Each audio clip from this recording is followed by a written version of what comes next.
임철초 선생이 적천수 천미에서 통신론과 육친론의 두 편으로 분류해 놓았는데요.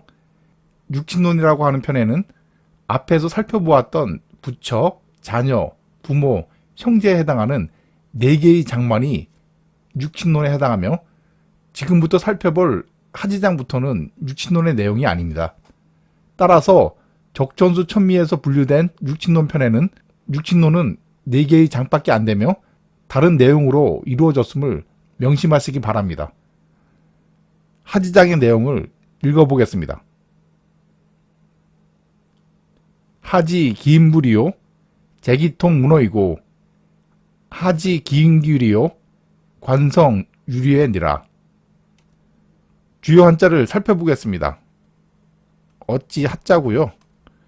그리고 집 호자입니다.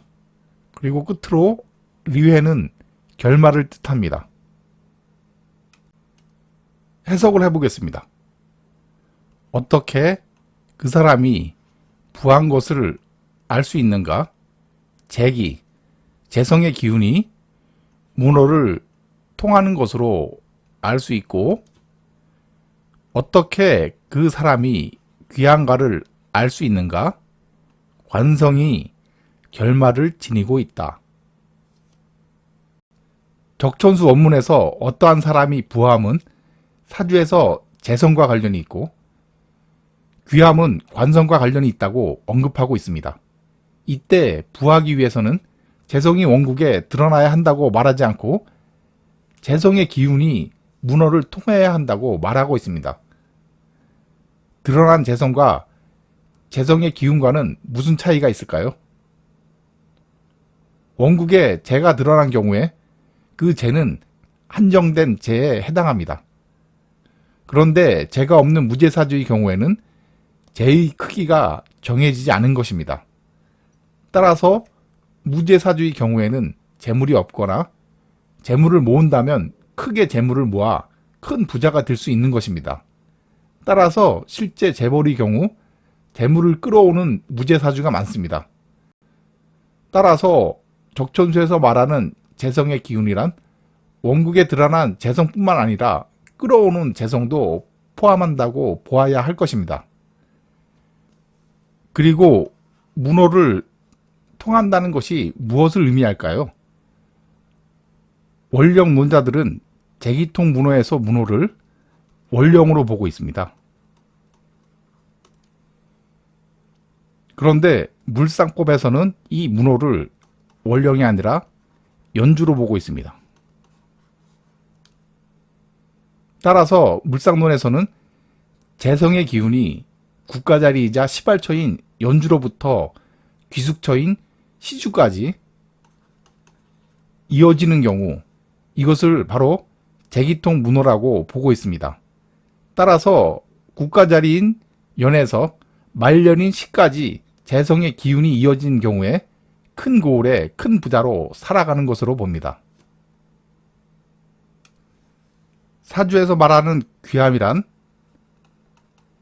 명예를 말하는 것이고 이러한 명예는 관성과 관련이 있는 것입니다. 사주에서 관성이란 명예, 조직생활, 공직 등과 관련이 되어 있는데요. 물상법에서는 공직을 선출직 관과 임명직 관으로 구분합니다.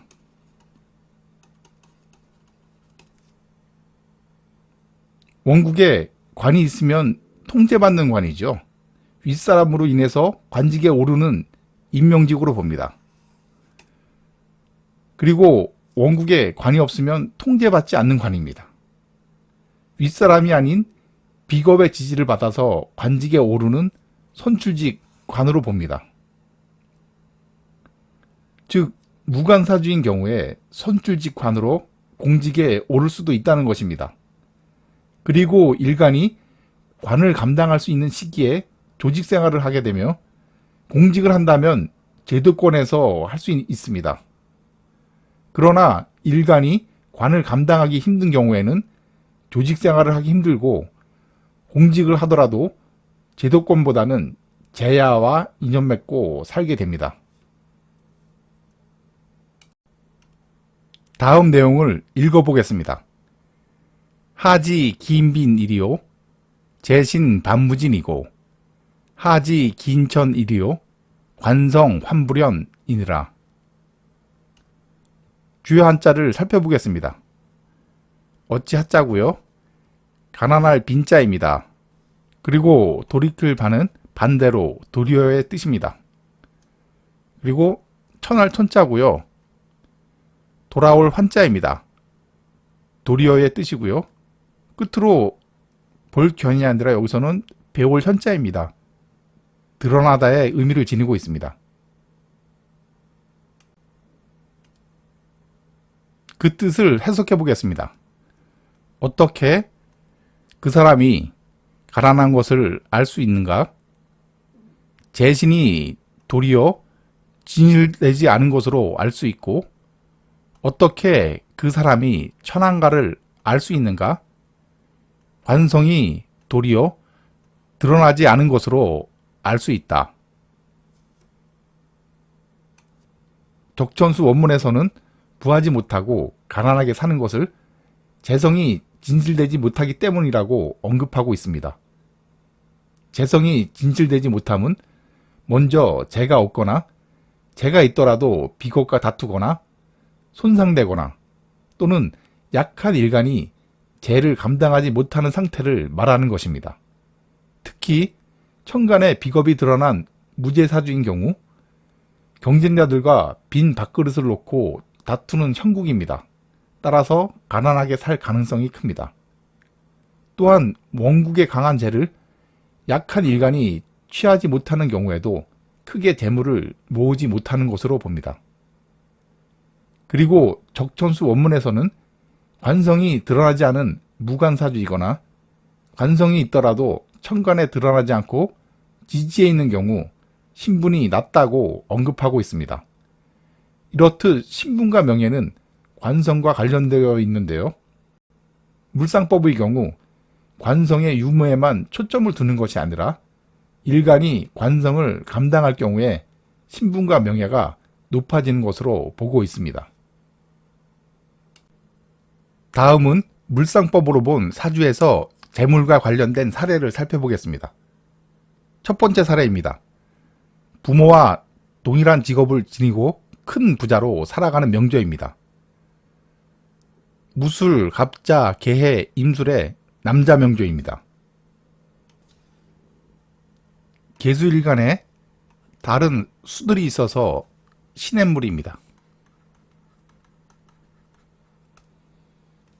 그런데 원국의 재에 해당하는 화가 없는 무제사주입니다. 따라서 천간에 비겁이 있는 무제사주입니다. 앞서서 비겁이 있는 무제사주는 가난하게 사는 경우가 많다고 말씀드린 바 있습니다. 왜냐하면 안 그래도 없는 재물을 경쟁자와 다투기 때문입니다. 그렇다면 이 명조는 어떠한지 살펴보겠습니다. 원국에 화가 없는 무제사주이나 어떻게 재성의 기운이 형성되는지 살펴보겠습니다. 계수일간이 연간부터와 무게합 화로 재가 되고요. 물상법에서 합화오행은 비겁과 다투지 않는 것으로 봅니다. 따라서 시간의 임수와 다투지 않는 재로 봅니다. 그리고 다투지 않는 재가 또 있는데요. 바로 지지에 드러나지 않는 재는 비겁과 다투지 않는 것으로 봅니다. 이 명조는 재가 드러나 있지 않는 것으로 보이는데요.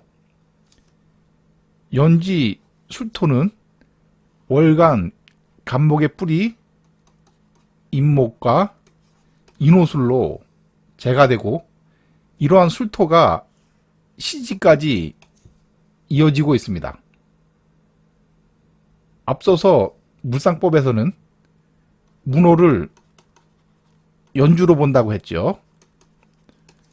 연간의 무토가 무게합화로 재가 되고 연지 술토가 인호술로 재가 되는데 그것이 시지 술토까지 이어지고 있습니다.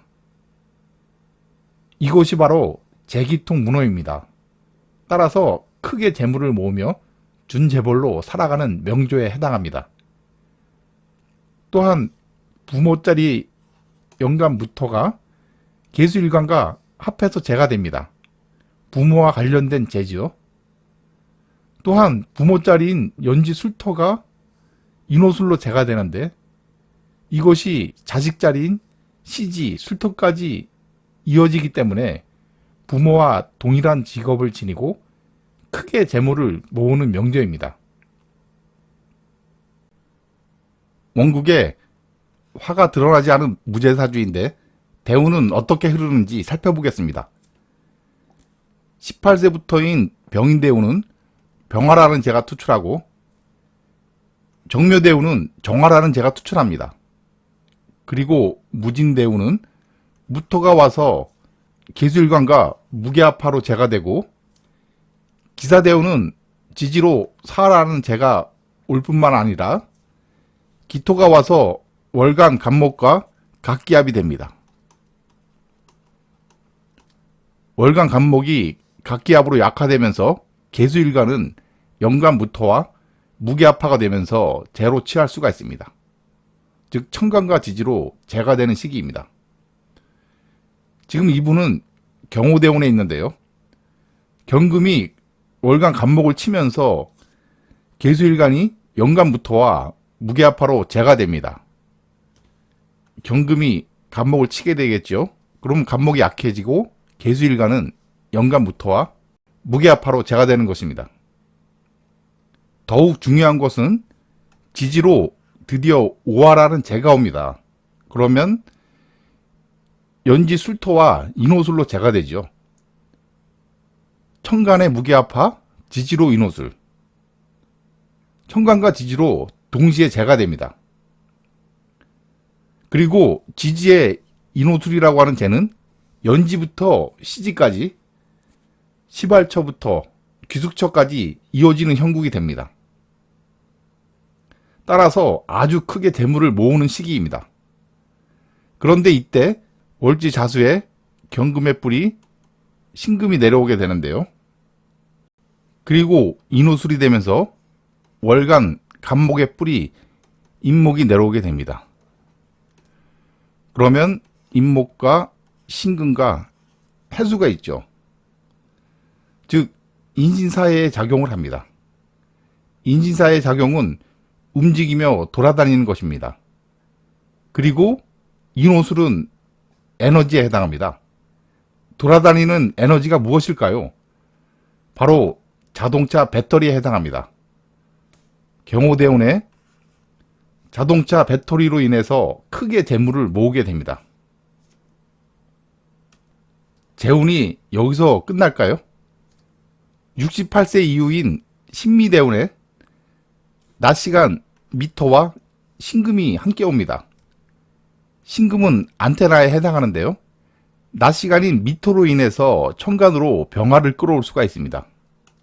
병화는 바로 계수일간의 재죠.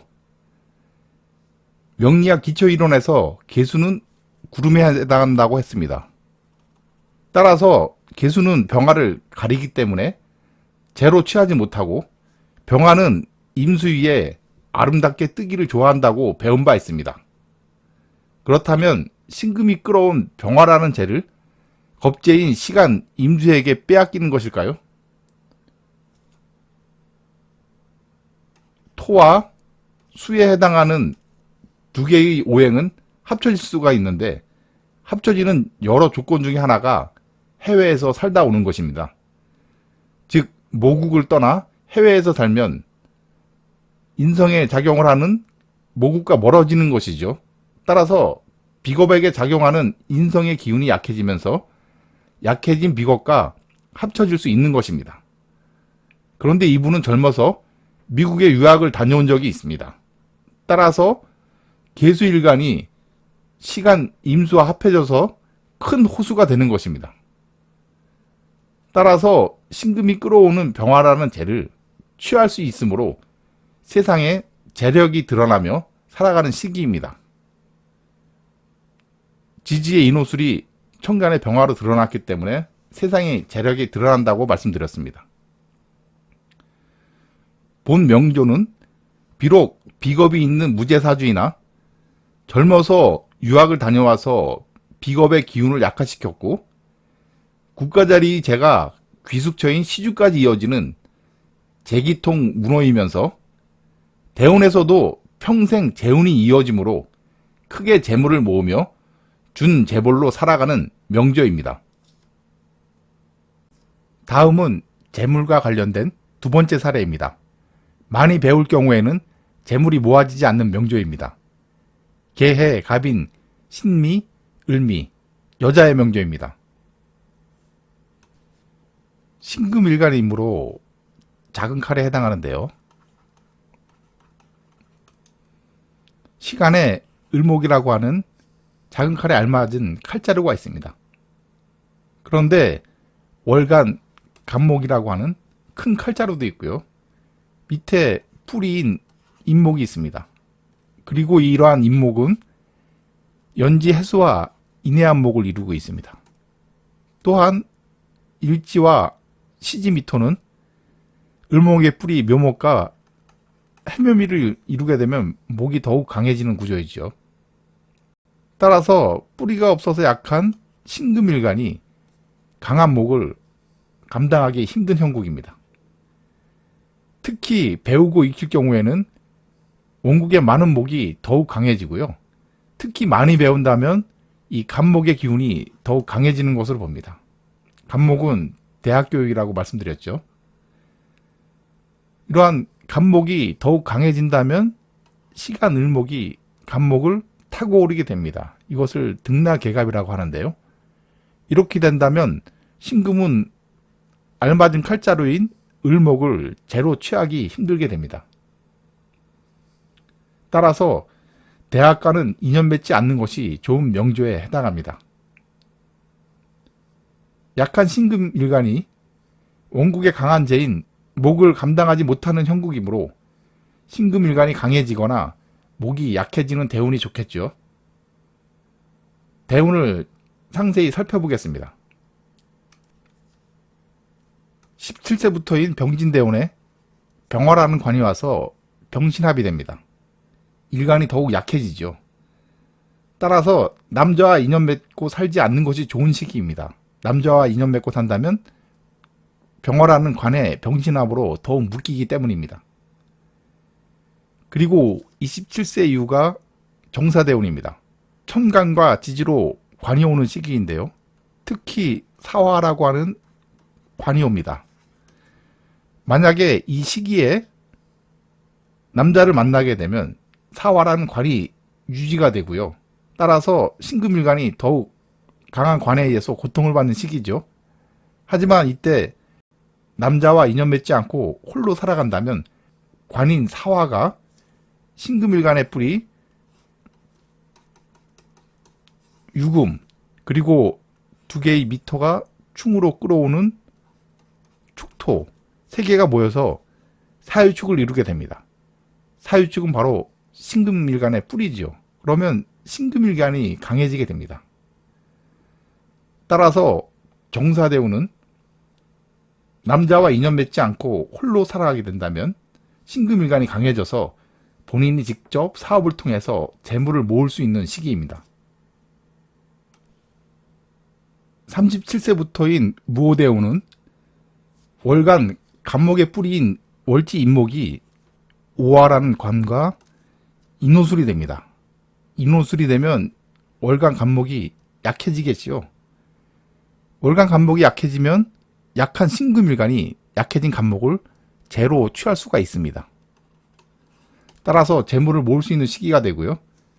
그리고 47세 이후인 기미대운의 경우 기토가 월간 간목과 각기합이 되면서 월간 간목이 약화됩니다. 이때도 또한 약한 신금이 약해진 간목을 재로 취할 수 있는 그러한 시기입니다. 따라서 재물을 모으며 살아갈 수 있습니다. 그리고 이 시기에 시간 을목이라는 재도 함께 취할 수가 있겠죠. 그리고 57세부터가 경신대운인데요. 경금이 와서 월간 간목을 칩니다. 그러면 월간 간목이 또 약해지겠죠. 그리고 지지로 경금의 뿌리 신금이 함께 오는데요. 이때 인신충이 생기게 됩니다.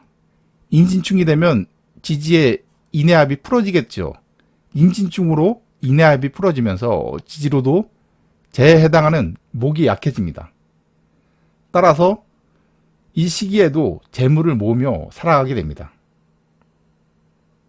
그러나 많이 배우고 익힐 경우 재인 목을 감당하지 못하게 되므로 재물이 잘 모아지지 않는 그러한 명조입니다. 다음은 물상법으로 본 사주에서 공직과 관련된 사례를 살펴보겠습니다. 첫 번째 사례는 공직과 인연 맺고 사는 명조입니다. 경인, 기묘, 병호, 기축, 남자의 명조입니다. 병화일간이므로 태양에 해당하는데요. 태양은 낮 시간의 능력을 발휘합니다. 원국에 오화라고 하는 낮 시간이 있고요. 대운을 살펴보면 18세 이후에 사엄이라고 하는 낮 시간이 옵니다. 따라서 이 시기에 능력을 발휘하며 살아갈 수가 있는데요. 그런데 원국에 수가 없습니다. 수는 병화일간의 관이죠. 따라서 무관사주입니다. 무관사주라고 공직에 오르지 못하는 것일까요? 공직자는 국가와 관련된 일을 하므로 국가 자리에 관과 관련이 있고 국가의 녹봉을 받아서 살아가게 되므로 국가 자리에 재와도 관련이 있습니다. 뿐만 아니라 관직에 오르면 숙살직권을 지니고 살아가게 되는데 이러한 숙살직권은 금이 물에서 노는 경우에 잘 발휘되는 것으로 봅니다. 이 명조는 국가 자리인 연간에 경금이란 재를 지니고 있습니다. 경금으로 인해서 숙살직권을 발휘하며 살아가나 경금이 놀 수 있는 수가 없습니다. 다행히도 28세부터 47세까지인 이모 개미대운에 천간으로 임수와 계수가 투출하면서 경금이 놀면서 숙살직권을 발휘하므로 이 시기에 국가와 관련된 권력을 지니고 국가로부터 월급을 받으며 공직자로 살아가는 명조에 해당합니다. 다음은 공직과 관련된 두 번째 사례입니다. 준공직과 인연 맺고 살아가는 명조입니다. 갑신, 경호, 경술, 개미, 남자의 명조입니다. 정금일갈이므로 큰 칼입니다. 큰 칼인 경금은 알맞은 칼자루인 간목을 지닐 경우 칼을 잘 휘두르게 되므로 능력을 발휘하며 살아가게 됩니다.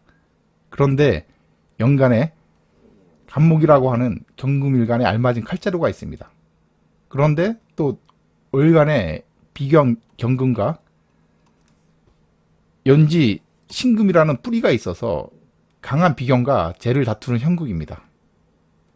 강한 비견을 통제하기 위해서는 관에 해당하는 화를 사용해야 합니다. 이 명조는 국가 자리에 있는 칼자루인 연간 간목의 뿌리인 임목이 월지 오화와 인호술로 관이 되는 명조입니다. 여기에 일지 술토까지 인호술이 잘 형성이 되죠. 즉 국가 자리에 간목이라고 하는 재가 인호술로 관이 되는 형국입니다. 따라서 공직자로 살아가는 명조입니다. 그런데 인호술이라고 하는 관은 지지의 관이죠. 인호술의 천간은 병화에 해당하는데요. 병화가 천간에 오기 위해서는 신금이라고 하는 안테나에 해당하는 매개물이 있거나 병화가 뜨기 좋아하는 임수가 있어야 합니다. 그런데 본 명조는 신금이나 임수가 없고 구름에 해당하는 시간, 계수가 있습니다. 이 구름은 병화를 잘 가리죠. 따라서 시간, 계수로 인해서 국가 권력에 해당하는 병화가 드러나지 못할 뿐만 아니라 임수가 없어서 경금일간이 병화라고 하는 강한 관을 감당하기 힘들기 때문에 큰 권력을 지니지 못하고 준공직과 인연 맺고 살아가는 명조입니다. 대우를 살펴보겠습니다. 37세부터인 갑술대우는 경금일간에 알맞은 칼자루인 갑목이라고 하는 큰 칼자루가 추가로 와서 비견 경금과 각각 하나씩 차지하기 때문에 능력을 발휘하게 됩니다. 그리고 47세 이후인 을의대우는 해수가 와서 해묘미를 이루죠. 또한 을목이 있어서 그 뿌리인 묘목으로 인해서 해묘미를 잘 이루게 됩니다. 그러므로 을목이 상당히 강한데요. 이러한 을목이 와서 시간은 연월일시로 흐르죠. 경금일간이 아닌 비견 경금에 을경합으로 먼저 작용을 하게 됩니다. 따라서 비견 경금이 을경합으로 약해지게 되고요. 그러면 경금일간은 연간에 갑목을 재로 취하게 됩니다. 따라서 을의대운에 크게 재물을 모으는 그러한 시기입니다. 그런데 57세 이후인 병자대운에 병화라는 간이 투출하고 지지로 자수가 옵니다. 자수가 오면서 연지 신금과 신자진을 이루게 되죠. 그러면 연간 갑목의 뿌리 임목과 인신충이 해소가 됩니다. 신자진이 되면서 인신충이 해소되기 때문에 갑목의 뿌리 임목은 인호수를 이루게 됩니다. 지지로 인호수를 이루면서 천간으로 병화가 투출했기 때문에 상당히 강한 관이 되겠죠. 경금일간은 이러한 상당히 강한 관을 감당하기 힘듭니다. 특히 원국에 수량이 많은 것도 아니고 시간의 개수만으로는 강한 병화를 감당하기 힘듭니다. 따라서 이 시기에 공직을 그만두는 시기가 되겠고 심지어는 법적인 문제가 발생할 수 있습니다. 강한 관에 의해서 고통받는 시기에 법적인 문제가 발생할 수 있다고 보는 것입니다. 따라서 이 시기에는 일을 할 경우 법적인 사항을 명백히 해야 합니다.